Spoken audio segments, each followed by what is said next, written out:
À 27 ans, on vient te voir et on te dit Gauthier, j'ai 30 millions à investir, tu t'en occupes? Mon taf, c'est vraiment juste de voir 100 boîtes et puis de les trier. Et espérer être investisseur dans la toute meilleure. Tu réponds quoi à ceux qui disent que les startups, c'est en fait finalement de l'argent jeté par les fenêtres? Tu fais 10 deals, il y en a a priori plusieurs qui ne vont pas marcher. C'est les règles du jeu. Tu peux pas être chirurgien et avoir peur du sang. Être à la place et dans le siège de l'investisseur, ça peut rendre arrogant aux yeux des gens. Ouais, je pense, ouais. Ouais. Je pense, ouais. C'est vraiment le gros truc dont il s'est vraiment préoccupé, c'est juste que je sois pas un con, quoi. Et la valeur de l'échec est assez faible du coup. Côté investisseur, Oui. ouais, bah tout le monde se trompe. Moi, je serai jugé dans 5 ou 10 ans à la capacité que j'ai eue de faire un bon deal. J'ai le droit d'avoir tort tout le reste du temps, entre guillemets. C'est les règles du jeu. Encore un partenaire de Sequoia. Quand il a fait le deal avec Nvidia, il lui a dit en gros, j'investis dans ta boîte, mais si tu perds mes sous, je te tue.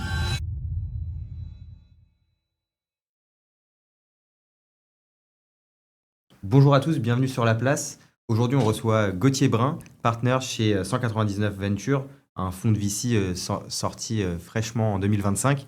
Bonjour à toi Gauthier. Salut. Qu'est-ce que ça fait quand à 27 ans, on vient te voir et on te dit Gauthier, j'ai 30 millions à investir, tu t'en occupes? Bah écoute, t'y vas, hein. Je pense qu'il faut pas avoir trop de pensées parasites. Je pense que c'est aussi le but un peu de tout investisseur que d'arriver à ce niveau de responsabilité et de responsabilité au niveau de la relation avec l'entrepreneur et aussi au niveau du deal making. Pour la petite correction, c'est moi qui suis allé le chercher quand même. Mais à la fin de la journée, tu dis quand même ouais. C'est moi. Ouais.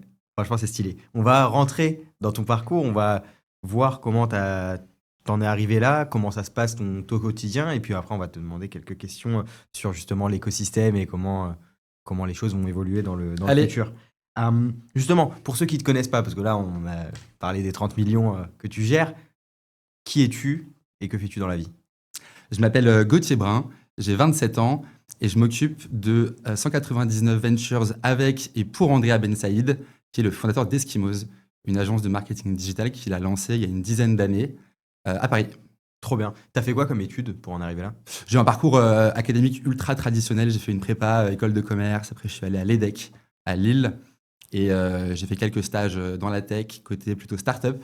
Et à l'issue de ce diplôme, je suis allé assez vite de l'autre côté de la table en rejoignant un fonds de VC à Berlin, puis un fonds de VC à Paris et enfin 199. Trop bien. Donc plutôt parcours école de commerce. Ouais. Du coup, pas vraiment de background technique. Comment on passe juste avec des connaissances en finance, etc., au côté technique du monde de la tech? Ouais, je pense que historiquement, les VC venaient quand même pas mal de la banque ou du monde de la finance. Je pense que c'est un shift assez récent que d'avoir des ingénieurs ou des diplômés en computer science. Le passage se fait assez facilement. Être passé par des startups, alors c'était réellement que des stages, hein. Je pense que c'est un bon apprentissage. Ouais. Être aux côtés d'entrepreneurs au jour le jour pendant que eux lancent leurs projets est d'une grande aide. Et après, tu apprends sur le tard, hein. C'était quoi les stages que tu as fait du coup en startup? Alors, premier stage dans une boîte qui s'appelle Convelio, qui fait de la logistique d'œuvres d'art grâce à des algos de pricing. Donc, j'ai bossé en ops avec eux, en gros, le suivi des transports, des œuvres d'art X et Y.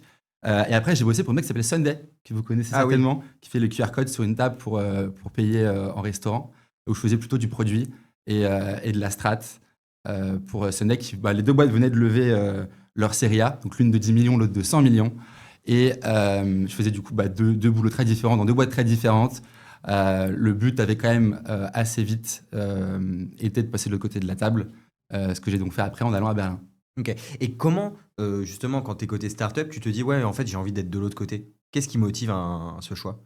Moi, j'ai quand même un intérêt, alors, j'allais dire prononcé pour la finance. Je ne fais pas réellement de finance aujourd'hui, mais pour cette partie gestion d'actifs, fonds d'investissement, j'avais à souhait de du moins essayer. Et en discutant avec les partenaires avec lesquels je parlais à l'époque, le but était soit de passer par de la banque d'affaires, donc du M&A ou un métier plutôt financier, analytique, ou d'aller de l'autre côté, passer plutôt côté startup, en ops, en product, pour connaître ce que c'était et puis défendre son cas auprès des fonds après coup. Trop bien. Et côté startup, donc dans tes deux expériences là, tu avais quand même un petit peu de responsabilité. Quel intérêt a une startup de laisser les rênes de sa stratégie à un gamin, on va dire, sorti d'école? En stage en startup ou côté VC là maintenant? Côté startup, dans un premier temps. Non, bah c'était le début de la structure des boîtes. Alors je parle plutôt pour Convelio parce que Convelio, je suis arrivé en juillet. On devait être 20 et tout le monde partait en congé. Je pense qu'ils n'avaient pas vraiment trop prévu qu'il y allait avoir un gros afflux de commandes et donc de croissance. Et donc, bah, écoute, moi j'étais quand même assez exposé à ce chaos, Ouais. ce qui était assez top. Je pense que c'est aussi ce que les fondateurs ont vu. Donc c'est peut-être aussi le fait d'être dans une boîte assez jeune, assez petite, qui a fait que quand j'ai demandé en fait à avoir des intros pour faire du VC, les deux fondateurs, Edouard et Clément, bah, ont fait en sorte que je les rencontre et que je défende mon cas pour avoir un stage.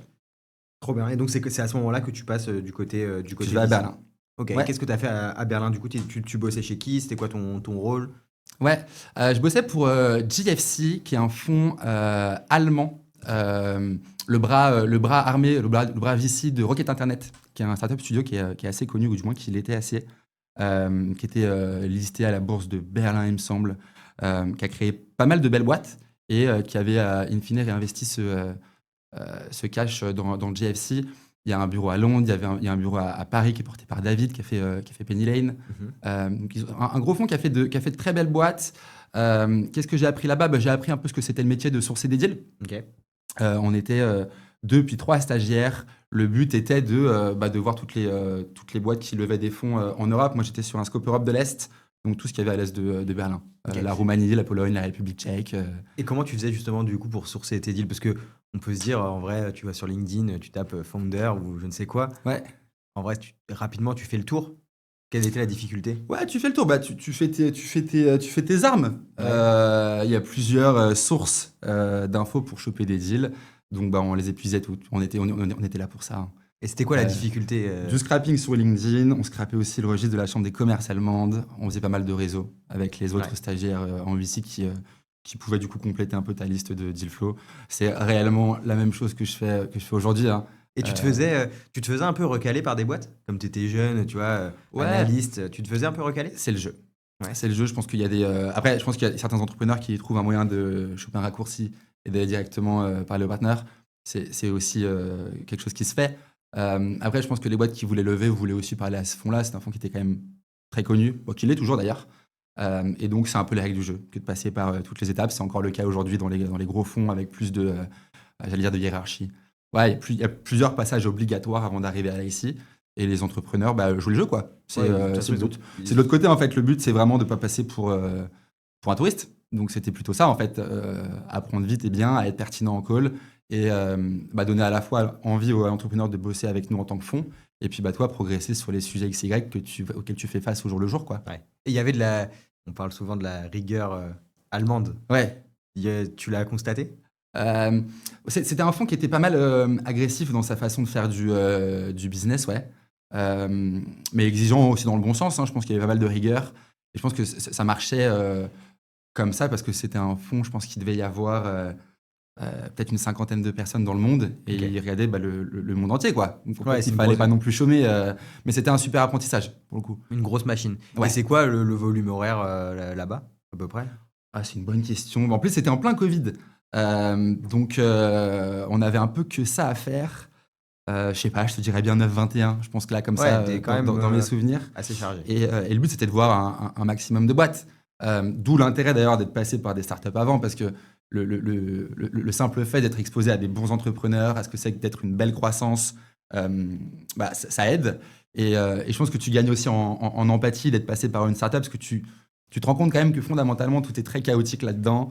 Je pense que quand tu passes après côté VC, tu penses que tout fonctionne bien, que le back-office il roule très bien, que tout va comme sur des roulettes. Le fait est que non, quoi, c'est des équipes et c'est des produits qui sont en mouvance. Et c'est top de l'avoir vu avant, quoi. Trop bien.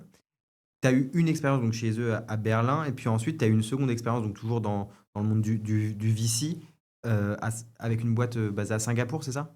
Ouais, alors moi, après, je suis rentré en France.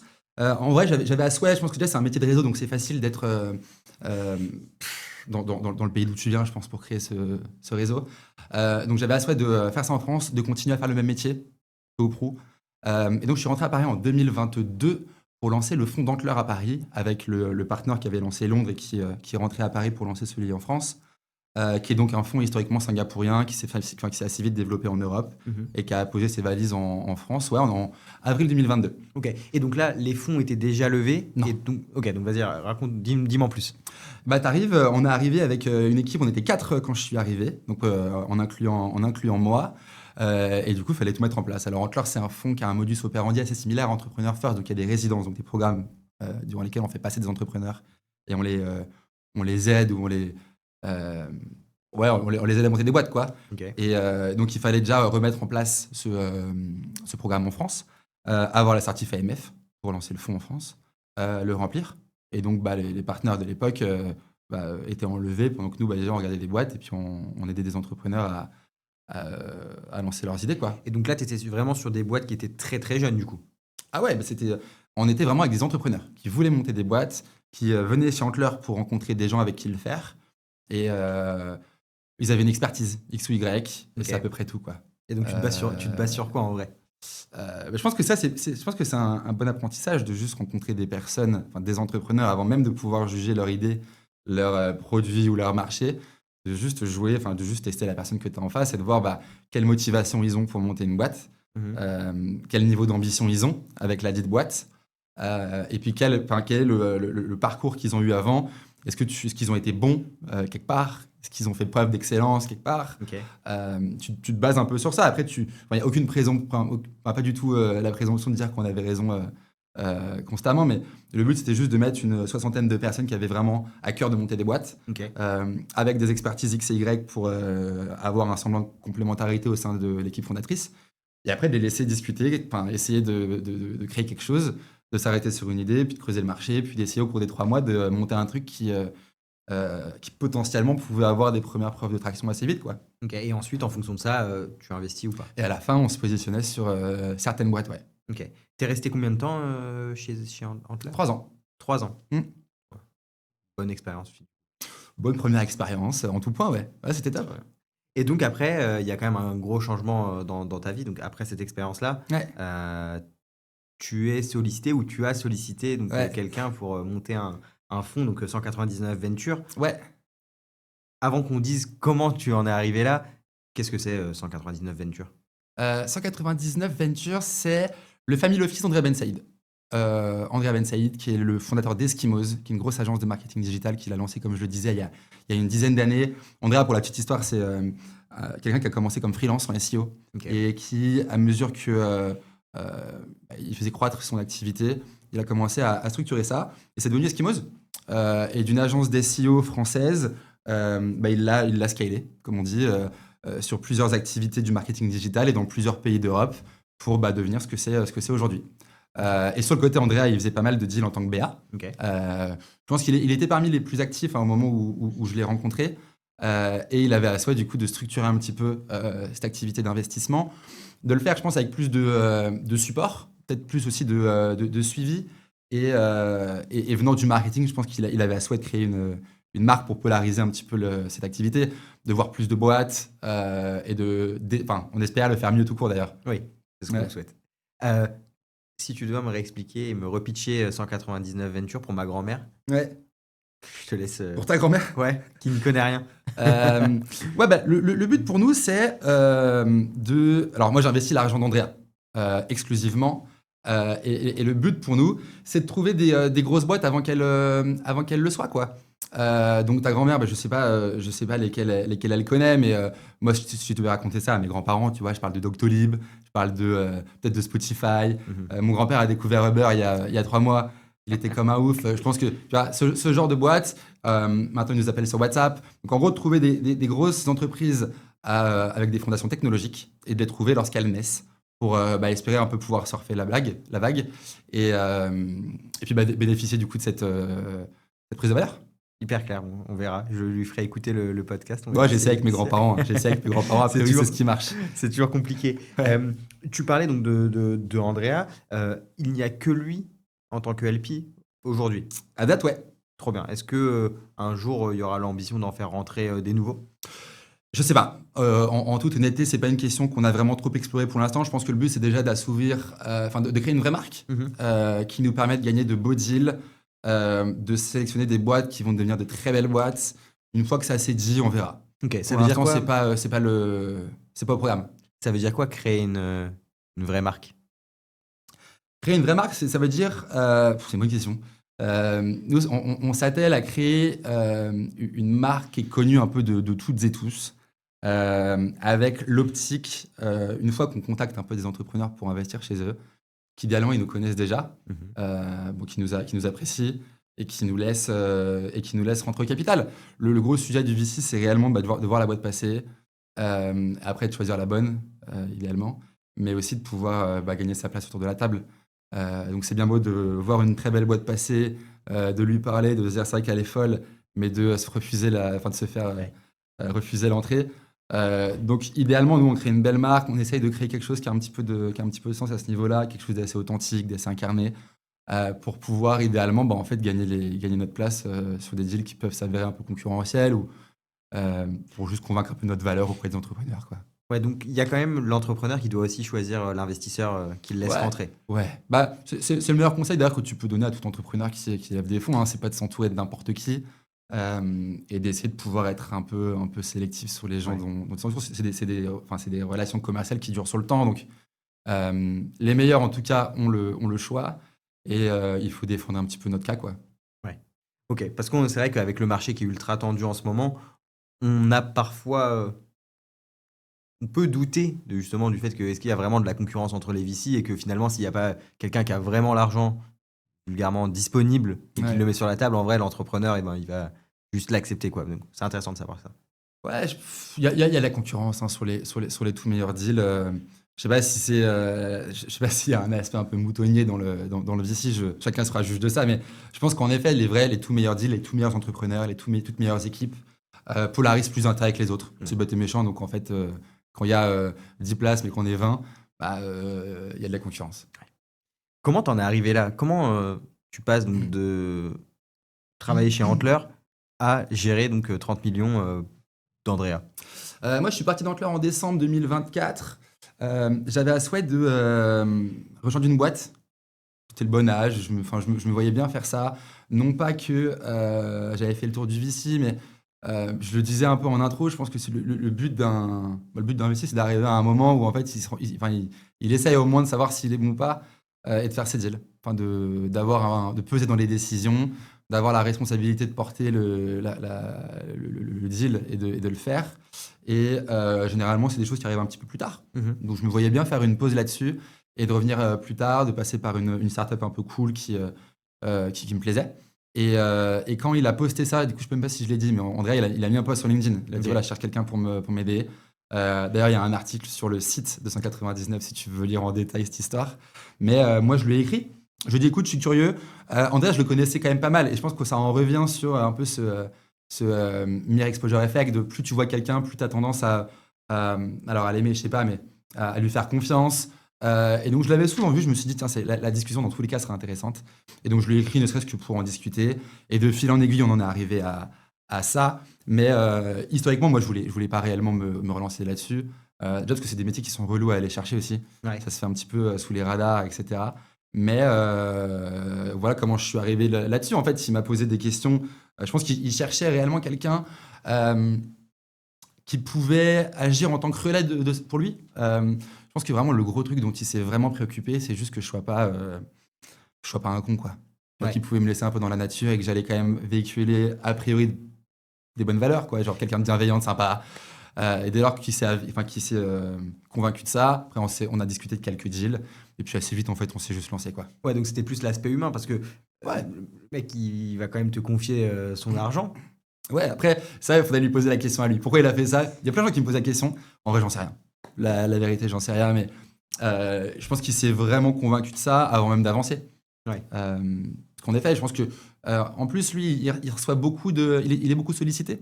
Donc maintenant, moi, je m'occupe aussi en partie de ça. Et en fait, il faut pas que ça le desserve, tout simplement. Oui, c'est ça. Sinon, il est mal barré, quoi. Peut-être qu'il a aussi aimé le culot. Je sais pas. Le culot, je sais pas, parce qu'à la limite, je lui ai entre guillemets envoyé un message. Mais peut-être, peut-être. Très bien. J'espère que tu as gardé le message que tu lui avais envoyé. Ouais, il est en en-tête il est en en-tête de l'article dont je t'ai parlé. Ok. Et puis je l'ai posté sur LinkedIn là, il y a 3 semaines. Ok, on mettra le lien en, Si en tu veux. description. Si tu veux. Très bien. Très bien, donc c'est assez singulier comme histoire. Et puis, de ce que tu nous racontes aussi Andrea a une carrière assez exceptionnelle également. Ouais. Est-ce que c'est uniquement ces éléments-là qui vous différencient des autres fonds de VC de la place? Son expertise, elle est assez prononcée, tu vois, elle est assez verticale, elle est assez niche, donc elle nous différencie pas mal. Après, ce qui nous différencie des autres fonds, c'est qu'on n'en est pas un, on n'en est Ouais. pas un déjà. Nous, on est un family office, donc on n'a pas levé de fonds, donc on n'a pas de mandat particulier, donc on peut a priori faire ce qu'on veut à ce niveau-là. C'est une activité qui est autofinancée, donc tu vois, à la limite, on peut avoir la flexibilité un peu qu'on souhaite. Et après, nous, on a créé ça avec quand même à cœur l'expertise marketing, comme je dis, qui est largement hérité de ce que Andrea est et sait.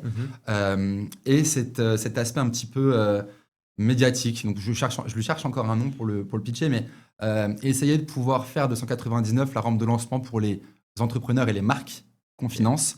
Et c'est pour ça que je passe un temps fou sur de la création de contenu au sens large, mais sur un peu tous les canaux qu'on a, quoi. On a une newsletter qui commence à pas mal marcher, on a une page Insta, André elle a une grosse audience sur LinkedIn, moi j'essaye tant bien que mal de développer la mienne et de répliquer un petit peu tous ces canaux pour pouvoir faire gagner en visibilité les entrepreneurs qu'on back, tout simplement. Et donc, c'est compliqué pour toi de nous donner une thèse d'investissement. La thèse Claire. d'investissement, c'est des boîtes majoritairement tech et finalement majoritairement francophones. Ok. Ça reste 90-95% de ce que je fais. Après, c'est pas trop nécessaire de mettre des frontières, parce que comme je le disais, on peut faire un peu ce qu'on veut. Mais comme on le disait au début, le sujet, c'est quand même d'avoir un accès, de voir passer les deals. Je pense que je peux être très proactif, au moins en France, et au moins les Français au UK ou les Français aux US. Commencer à ouvrir un peu, entre guillemets, bêtement, cette thèse nous ouvre aussi un peu à une sélection adverse, quoi. Ouais. Je suis pas sûr qu'on verrait les tout meilleurs deals dans tous les pays du monde. Donc il faut, entre guillemets, trancher. Ok. Mais on a fait une boîte au UK qui est portée par une équipe d'Indiens. C'est pas un sujet, quoi. Mais la thèse, c'est ça. Après, on est un peu tombé dans l'écueil de faire que des boîtes B2C ou que des boîtes un peu marketing. Ça, on veut vraiment pas le faire, parce qu'en fait, à 17h, on va voir si on fait notre 9e deal, Ok. qui est une boîte B2B pure, quoi. Mais ces boîtes B2B pure, elles ont des gros sujets de référencement, des gros sujets d'SEO.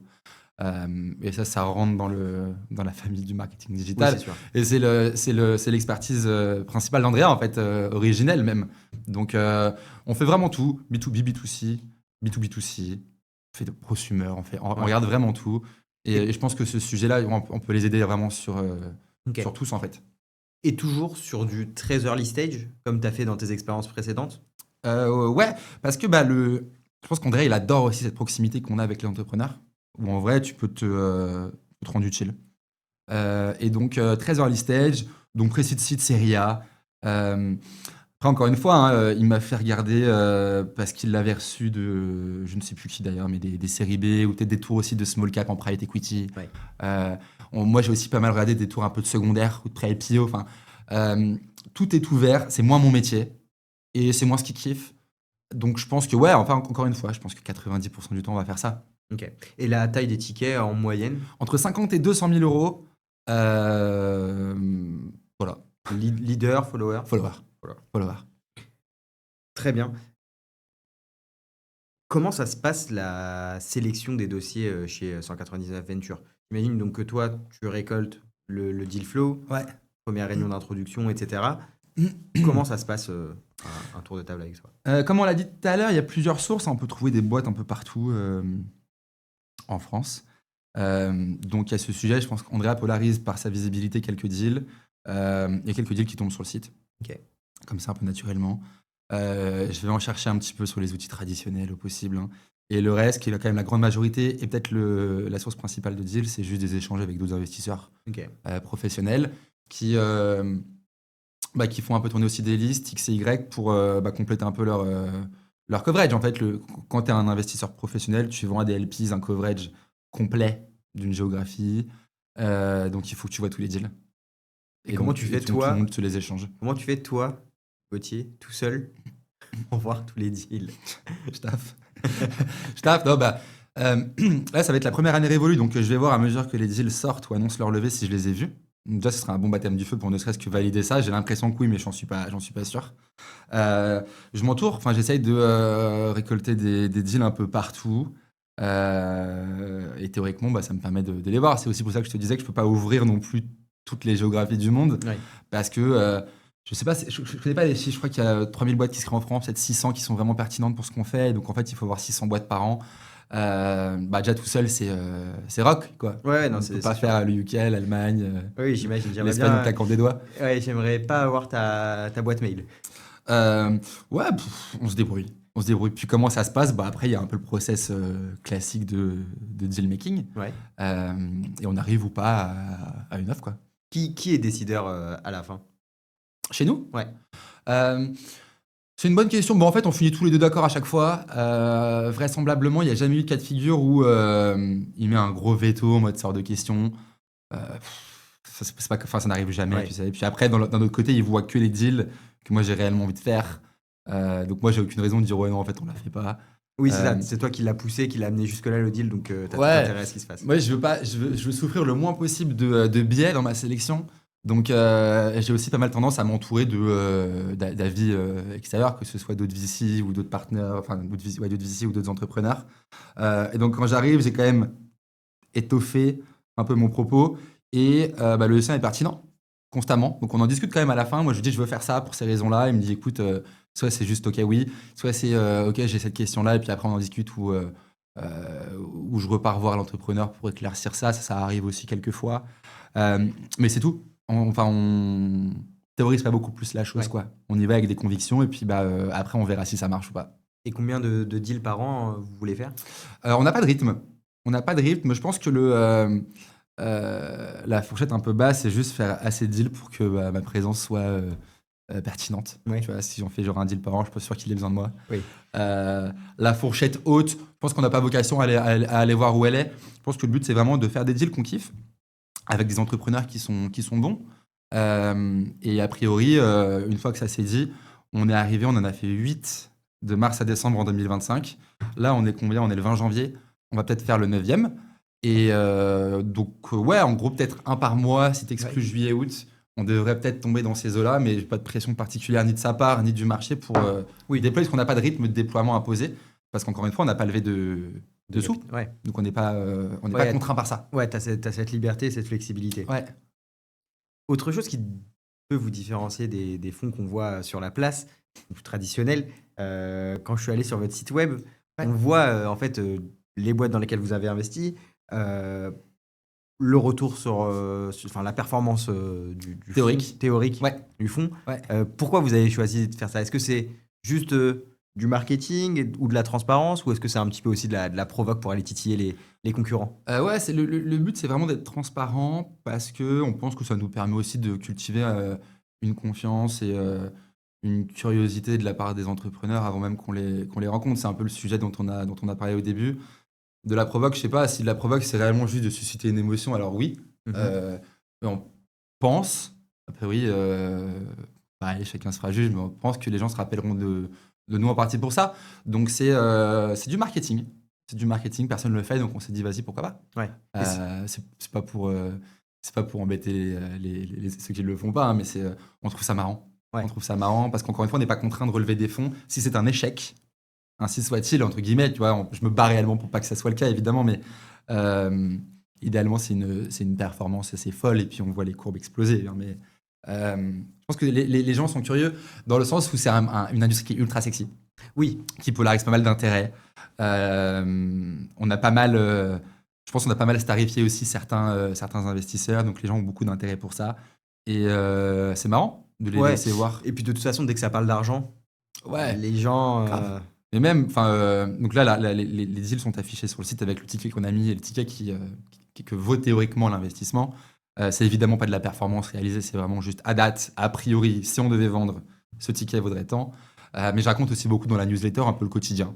Ouais. Combien de personnes je vois, qu'est-ce que j'en pense, qu'est-ce que je fais, enfin un peu toutes les coulisses du fond. et les gens ont l'air d'aimer. Enfin, les gens ont l'air de me lire au moins. Ouais, mais en fait, ça fait partie de ton personal branding. Et puis, c'est un peu que tu me disais en préparation, c'est la télé-réalité, en fait. Presque. Ouais, les gens sont curieux de voir ce qui Ouais. se passe derrière les coulisses. Et il y a des rebondissements, tu vois, je raconte parfois, genre, ouais, là, on est en train d'essayer de closer un deal. Il faut se battre pour gagner sa place. En vrai, je sais pas si on va réussir ou pas. Moi, j'écris une fois par mois, donc je vous dis, bon, on verra le mois prochain. Et le mois prochain, en fait, on l'a gagné ou on l'a perdu. On a tous les cas de figure. Ouais. Et comment on fait pour s'abonner à cette newsletter? Sur le site, sur le site, tu peux t'inscrire à un pop-in. Tu peux mettre ton adresse mail et directement tu le reçois. Trop bien. Je vous conseille donc d'aller vous inscrire. Autre particularité donc chez 199, vous dites que donc 20% de vos plus-values seront réinvesties chez nos entrepreneurs qui ont échoué. Est-ce que tu peux expliquer? Parce que Ouais. pareil, ça fait un petit peu... Ça, c'est sur le site, ça ça aussi. fait rêver. Je l'ai jamais encore raconté, mais en fait, on part du principe que. Alors, je sais pas comment ça à dire en France, pas en France, à la limite, ça chacun sera juge, mais il y a un peu peut-être une peur de l'échec. Et je pense que Andrea, en tant qu'entrepreneur, il sait à quel point c'est dur de monter une boîte. Et il part du principe que si on parvient à faire des sous avec 199, on réinvestira ces sous dans les entrepreneurs qui n'ont pas réussi à faire décoller leur premier projet. C'est un peu cette logique de dire, en gros, l'échec, c'est un apprentissage et qu'en gros, a priori, si c'est des vrais entrepreneurs, ils vont pas reprendre un boulot, ils vont monter une boîte et donc nous, on veut être là pour leur refaire confiance. Je pense qu'au fond même de notre due deal, donc de la façon qu'on a d'étudier les boîtes et les équipes, peut-être la dernière question avant de signer le chèque, c'est en gros, est-ce que s'ils devaient échouer, on les refinancerait à terme? En fait, je pense que les gens qu'on finance, la réponse, c'est oui, quoi. Donc, si on arrive à faire des revenus avec, ce que je nous souhaite évidemment, et ben on espère pouvoir réinvestir 20% de ce qu'on gagne dans les boîtes qui vont se relancer avec nos founders. Ça amène une autre question. Est-ce que vraiment faire du VC, investir en startup early stage, est-ce que ça génère des plus-values, vraiment, finalement? À la fin du véhicule d'investissement, Ouais. les meilleurs, ça marche très bien, ouais. Ouais. Les meilleurs, ça marche très bien. Je pense que c'est pour ça qu'on parlait de sélection adverse. Il faut vraiment s'assurer qu'on a accès aux meilleurs deals, parce que les meilleurs deals, il n'y a pas photo. Les meilleurs deals, ils marchent, ils rentrent des fonds et les chiffres sont là. Ouais. Mais il faut faire partie de ce top. Sinon, tu peux tomber dans l'écueil d'hériter un peu des plus mauvais et de jamais réellement dégager de revenus, enfin de perf. Mais ouais, il y a une grosse asymétrie dans le VC. J'ai fait un seul deal en tant que particulier. J'ai dû mettre, je sais pas, genre 1000 balles. Le pire qui puisse m'arriver, c'est de perdre 1000 balles. La boîte, elle fait du consumer hardware. Un peu comme, en gros, écouteurs, casque audio, smartphone, un peu comme Apple, tu vois. Market cap d'Apple, c'est genre 3300 milliards, je crois. Ouais. L'upside, il est illimité. Donc, si tu prends les bonnes boîtes, que tu as accès, que tu les choisis et que tu es dedans, le VC, ça marche. Mais il faut être dans ces... on appelle ça des outliers, tu vois, des boîtes un peu uniques. Ouais. Et puis générationnelles, etc., etc., etc. Mais si tu es dedans, ça marche. Si tu n'es pas dedans, ça marche pas. Ouais. Après, faut savoir bien la sélectionner, puisque on voit tous les jours quand on est investisseur, plein de boîtes, on se dit celle-là ça va marcher, celle-là ça va pas marcher. Ouais. En vrai, tu te bases sur parfois pas grand-chose, un feeling. Ouais. Comment tu gères ça toi au quotidien? T'as une checklist? Ouais. Ok. Il y a quoi dans cette checklist? Alors pareil, tu vois, elle est qualitative plus que quantitative. Tu vois, on se base sur des choses qui sont peut-être pas forcément très chiffré, quoique quand tu vois quand même des premiers signes de croissance assez fous, ça laisse sous-entendre qu'il peut y avoir quelque chose. Mais tu te bases déjà premièrement quand tu es en pre-seed seed, tu te bases sur une équipe. Est-ce que l'équipe elle est pertinente au sens complémentaire? Est-ce qu'elle a un parcours de vie qui fait qu'en gros ils peuvent être bons sur un marché X ou Y? Okay. Est-ce qu'ils ont compris quelque chose que personne n'a compris? C'est un peu c'est faire ce qui dit vision, ambition, exécution. Mais en gros, est-ce qu'ils sont en mesure de, j'allais dire faire un braquage sur un marché, je sais pas si c'est la bonne expression, mais de croître vite et très bien, parce que c'est ce qu'on cherche. Ouais. Donc en fait, c'est un jugement là-dessus. Et donc, tu as une checklist par rapport à l'équipe? Genre, C'est un ressenti, ouais. ouais. Après, tu regardes, est-ce que, à quel point l'équipe elle est bonne, à quel point le produit il est entre guillemets prêt, tu vois, quand est-ce qu'ils peuvent Ok. l'amener sur un Et donc, marché. par exemple, sur le produit, à quel point il est prêt, c'est quoi? Tu mets une note sur 10? Ouais, en vrai, tu peux complètement quantifier ça comme ça. D'ailleurs, certains le font. Nous, non. Nous, on le fait pas. C'est vraiment un sujet d'appréciation. Et quelle peut être la croissance sur le marché donné une fois qu'ils ont commercialisé un petit peu leur, euh, leur produit. Ok. Après, c'est un peu ce qui est difficile, c'est que c'est réellement que de la mise en perspective. En fait, mon taf, c'est vraiment juste de voir 100 boîtes et puis de les trier. Et espérer être dans la toute meilleure, être investisseur dans la toute meilleure. Ce qui n'est pas évident parce que fondamentalement, c'est aussi pour ça que j'adore ce métier, c'est que tu ne vois que des gens qui sont réellement très intelligents, quoi. Oui. Tu vois, c'est mon quotidien que d'interagir avec des X, des HEC, des Stanford, avec le... Je sais pas comment appeler ça, mais peut-être pas l'élite intellectuelle, mais tu vois, genre Ouais. en vrai, des gens qui sont quand même méga smart. Des chercheurs, des gens qui font décoller des fusées, et c'est pour ça que j'adore ça aussi. Donc en fait, tu mets juste en perspective des gens très intelligents, avec des gens qui sont encore plus intelligents. Et c'est ces génies-là, en vrai, qui théoriquement changeront le monde. Est-ce que tu serais capable de dessiner le profil de la startup idéale dans laquelle tu aimerais investir aujourd'hui? Ouais, j'allais dire, ouais, c'est celle qui se liste en bourse dans 10 ans. Mais là, on en revient un petit peu sur la réponse que je viens de faire. Tu vois, genre vraiment une équipe qui a compris quelque chose que d'autres n'ont pas compris et qui est en mesure d'apporter quelque chose au marché de nouveau. Après, tu peux toujours te baser sur. Tu vois, on regarde souvent, tu vois, la concurrence qu'il y a sur un marché donné pour voir s'ils sont plus ou moins bons, plus ou moins avancés. Et dès lors que ça c'est fait, en vrai, en précédent site, ça suffit. Tu as la meilleure équipe sur le segment qui les attaque. Ils ont percuté un truc et ils ont un biais à l'action qui est supérieur aux autres. A priori, ils vont avoir une vélocité qui est telle qu'ils vont soit prendre une avance qui est folle, soit doubler tous les gens qui existent déjà. Et c'est tout.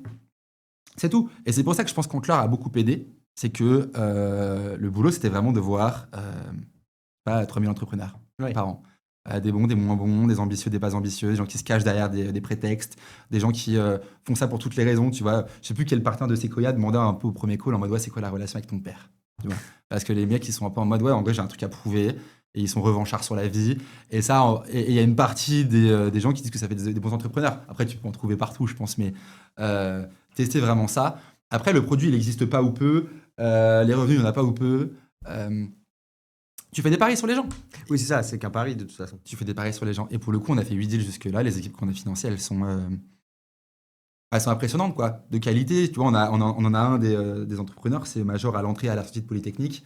Enfin, Et ça, la France en pond un par an. oui, Tu vois. ça, il l'a mis sur son pitch deck? Non, pas du tout. C'est un mythe. C'est un mythe urbain qu'on a fini par demande, qu'on a validé. À son cofondateur, on a demandé. Mais non, pas du tout. Pas du tout. Ouais. Mais là, pour le coup, c'est le CTO de Spyco. Mais tu vois, l'équipe de Spyco, c'est quand même c'est des gens qui sont fondamentalement intelligents, tu vois, Ouais. qui ont bossé à Bercy.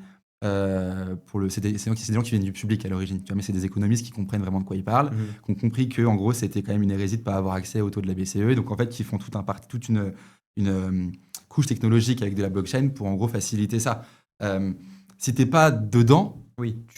ça te vient pas à l'idée un matin de te dire ah là, c'est con de pas avoir accès, quoi. Donc eux ils ont trouvé quelque chose qu'a priori pas grand monde avait vu.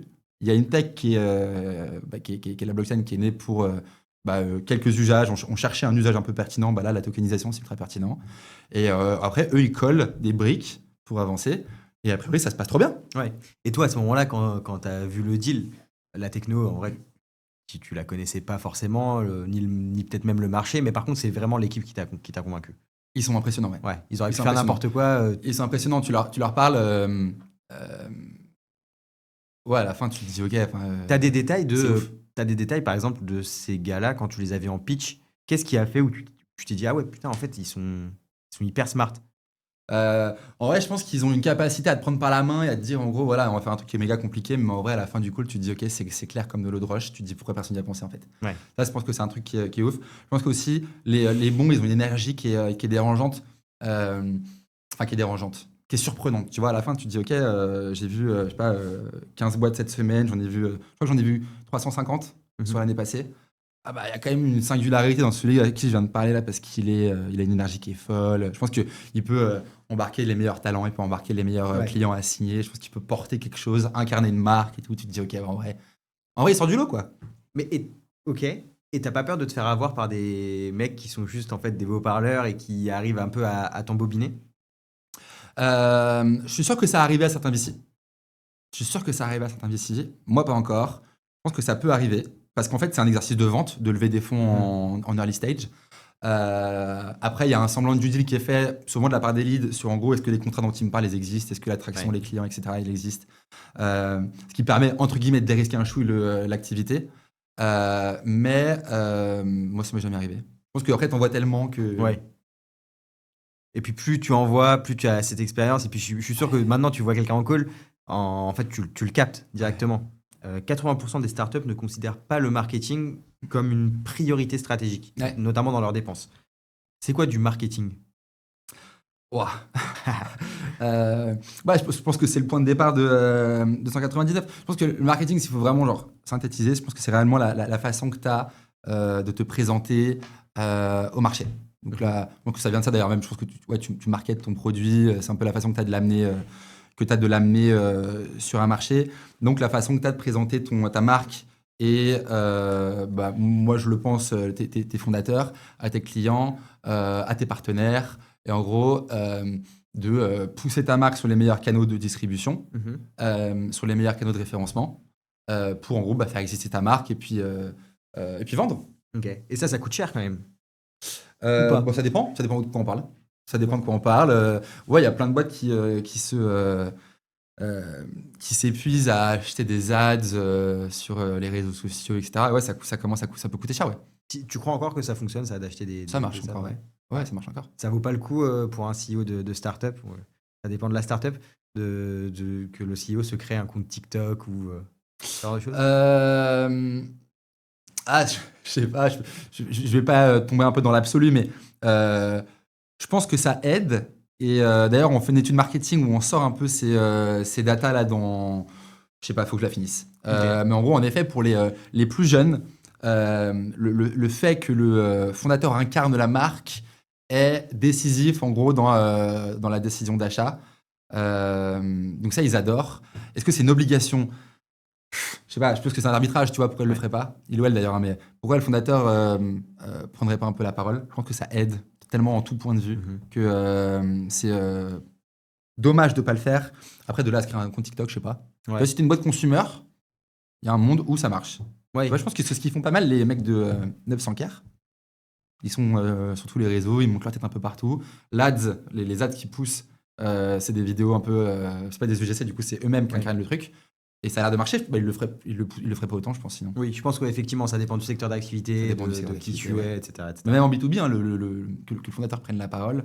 Pareil, je crois que j'ai fait un article là-dessus, mais tes clients te voient plus facilement. S'ils te connaissent, ils sont plus à même d'acheter ta solution plutôt que celle du concurrent. Pour les investisseurs, c'est un gage de confiance qui est assez ouf. En fait, l'investisseur, pareil, il doit déployer du capital dans des boîtes en qui il a de la confiance et dans des gens en qui il a de la confiance. S'il t'a vu 1000 fois un peu sur les réseaux, il est plus à même de le faire. Et tu vois, les tout meilleurs CEO là, qui lèvent les tout meilleurs tours, ils le font. Ouais. En vrai. Le mec de Lovable, il le fait, il est excellent. Mobile First Company, le mec, il le fait, il est excellent. Et je suis sûr qu'ils le font pour une raison. Le mec d'Hyperline, c'est pareil. Oui, c'est sûr, s'ils le font. Et moi, je les vois tous les jours. Ouais. Les mecs, je les connais pas, mais t'as l'impression que. Et donc, c'est un petit peu ça aussi l'ambition de 199. Ouais, c'est l'ambition, ouais. Être petit à petit présent partout et en fait dans la tête des gens. Et en fait, demain, quand quelqu'un voudra lever des fonds, en fait, J'espère, ouais. Je touche du bois. Je pense que c'est ce qui s'est passé avec Jean.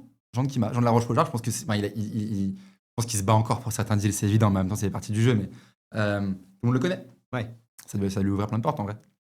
Tu réponds quoi à ceux qui disent que les startups, c'est, j'ouvre les guillemets, 9 échecs pour un succès, et donc c'est en fait finalement de l'argent jeté par les fenêtres. C'est une bonne question.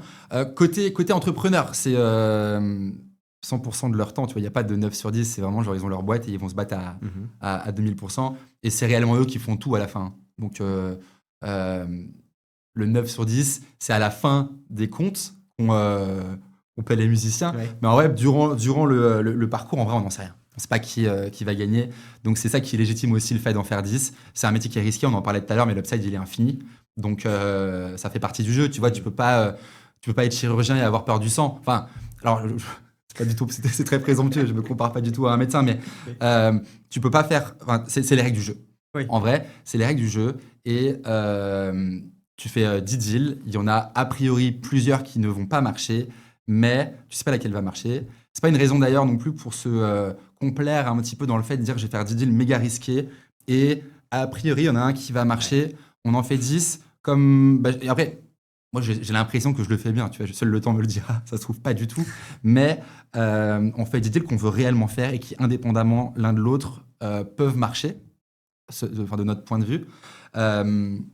Mais on espère que tous marcheront. Tu vois, moi, à date, je pense que tous vont marcher. Je vais me tromper, mais tu vois, alors pareil, je sais plus comment il s'appelle. C'est encore un partenaire de Sequoia. Quand il a fait le deal avec Nvidia, il lui a dit en gros, j'investis dans ta boîte, mais si tu perds mes sous, je te tue. Tu vois. Le mec, il est vraiment en mode, on n'est pas là pour échouer, on n'est pas là pour perdre notre argent. Oui, quand il va, c'est à la fin, t'en fais, il y en a plus à faire. Mais il y a tellement de risques là-dedans, c'est tellement dur de le faire que nous, on confie notre argent, on fait ce qu'on peut pour les aider. À la fin, c'est eux qui font tout, et puis Yannick, tu pourras. Oui. Et donc du coup, ça, tu me parlais, la valeur de l'échec est assez faible du coup dans le VC. Côté investisseur, Oui. Ouais, tout le monde se trompe. Tout le monde se trompe constamment. C'est un peu le jeu. Moi, je fais beaucoup ce parallèle avec les politiciens qui prennent la parole un peu sur des plateaux et ils sont invités un peu comme des experts. Et puis souvent, il y en a certains qui disent des bêtises, mais qui pour autant sont réinvités le lendemain parce que c'est des experts dans leur milieu. Le VC, par essence, il dit beaucoup de choses. Il dit beaucoup de choses, mais il se trompe souvent. Donc, et le coût de l'erreur, il est quasiment nul, du coup. Oui. Parce que on est aussi là pour ça. Moi, je serai jugé dans 5 ou 10 ans à la capacité que j'ai eue de faire un bon deal. Ouais. Le nombre de deals au global, d'ailleurs, on s'en fiche un peu. Il faut juste qu'il y en ait un qui a rendu tout le reste. Donc, j'ai le droit d'avoir tort tout le reste du temps, entre guillemets. C'est les règles du jeu. Tu peux faire autrement. Tu regardes Qui veut être mon associé? Non. Pourquoi? Parce que je regarde pas la télé. Quel avis j'ai sur l'émission? Ouais, si t'as déjà regardé Ouais, j'ai déjà regardé des shorts. pas des shorts, des rediffs sur des boîtes que j'avais vues moi avant. J'avais vu au tout début de 199 un mec qui faisait tu lui envoyais la photo de ta clé et il pouvait te faire un double et t'envoyer le double et c'était assez charmé parce que bon bref sinon tu dois aller chez un vrai cordonnier et puis c'est une galère, enfin bref. Et il m'a dit je passe dans qui va être mon associé. Moi je lui ai parlé, le mec il était trop sympa et je me suis dit vas-y c'est marrant, il est passé à la télé, je vais quand même regarder son pitch. Maintenant qu'est-ce que j'en pense? J'en pense pas grand chose. Je trouve ça ça revient sur le truc de c'est une télé-réalité les VC. Les gens adorent voir ça. Donc je pense que de ce point de vue c'est cool de démocratiser un petit peu le métier. Ouais. Je pense qu'il y a aussi beaucoup ça pas au cinéma, tu vois, où il y a des séries sur Spotify, sur Uber, il y a un film sur Facebook. McDo. L'entrepreneuriat, c'est ultra sexy, ça intéresse un peu tout le monde. Maintenant, je ne veux pas tomber dans l'écueil de permettre un peu à tout le monde d'investir dans des boîtes avec leur données perso, parce que on le disait, c'est déjà assez compliqué pour des investisseurs professionnels de faire des sous avec le VC. Enfin, c'est difficile. On passe notre semaine dessus. Oui. Donc, c'est compliqué de dire que c'est ultra accessible, qu'il faut absolument le démocratiser parce que c'est casse-gueule. Ouais. Pareil, chacun se fera juge de ça, mais est-ce qu'il y a une sélection adverse sur les boîtes qui sont accessibles comme ça à tout le monde? Je sais pas, pas sûr. Pas pour toutes. Ouais. Tu vois, Revolut, ils ont fait un tour là-dessus et puis tout le monde s'est enrichi avec, mais est-ce que c'est pas une exception? Ouais. Est-ce que justement être à la place et dans le siège de l'investisseur, ça rend parfois que ça peut rendre arrogant aux yeux des gens? Ouais, je pense, ouais. Ouais. Je pense, ouais. C'est un métier où t'as Bah, t'es un peu en lumière, tu prends des décisions, les entrepreneurs, je déteste ce mot, mais ils se soumettent un peu à ton jugement pour lever des fonds. Ça, en vrai, tu fais un peu la pluie et le beau temps, quoi. Toi, Ouais, j'investis, ouais, toi, j'investis pas. grave. Donc ça peut rendre un peu con, ouais. Maintenant, je suis pas sûr que ce soit une réaction intelligente, tu vois. Non. Parce qu'en vrai, je suis pas sûr que ça t'aide à faire grand-chose dans la vie. Mais je pense que fondamentalement, oui, ça peut te rendre arrogant. Ouais. Après, je suis pas sûr que les gens qui le sont vraiment réussissent ou restent vraiment dans ce métier. Je pense qu'ils se font un petit peu. Ouais. Je pense qu'il y a un T'as- écrémage en vrai. T'as des bonnes relations avec les gens de l'écosystème? J'espère, ouais. Tu organises, C'est pas moi qui peux demander, mais ouais. tu participes un peu à des événements, ce genre de choses? Ouais, j'essaye, ouais. J'essaye. Euh, je pense que je préfère, tu vois, avoir des discussions peut-être un peu plus informelles, tu vois, avec des gens en V1, tu vois, moi, tu racontes un peu plus qui t'es, ce que t'aimes. Je trouve que ça, le yield est meilleur, tu vois, s'il Ouais. faut vraiment parler vraiment de manière purement intéressée. Mais ouais, en vrai, c'est le but, tu peux pas te mettre tout le monde à dos.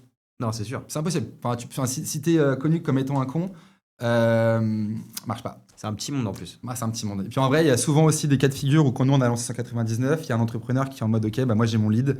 Est-ce que vous êtes bon ou pas? Bah je vais demander à mon lead. Si le lead il dit ah non, pas des masses, bah c'est mort. Enfin, c'est mort. C'est juste mort.